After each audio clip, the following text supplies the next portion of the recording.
நெருப்பில் வந்தவர்கள் நாம். அறிவு பூர்வமா கொஞ்சம் யோசிச்சு பாருங்க, இவரு சொல்றது பெரிய பொய்யுங்க. நெருப்புக்கும் நமக்கும் என்ன சம்பந்தம்?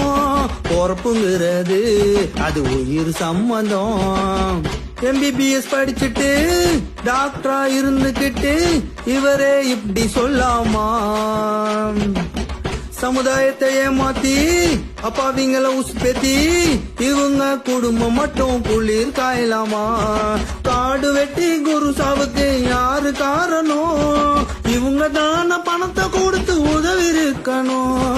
காடு வெட்டி குரு சாவுக்கு யாரு காரணம்? இவங்க தான பணத்தை கொடுத்து உதவி இருக்கணும். 2 முறை 10 முறைக்கு மேல நான் கூப்பிட்டிருக்கேன். முதல்ல சொன்னாரு எனக்கு பாஸ்போர்ட் இல்ல, வழக்குகள் பிரச்சனை எல்லாம் இருக்கு, பாஸ்போர்ட் இல்ல. மலேசியா போன பாஸ்போர்ட் இருக்குது, அவர்கிட்ட பாஸ்போர்ட்டே இல்லன்னு சொல்லி நீங்க மேடையில சொல்றீங்க.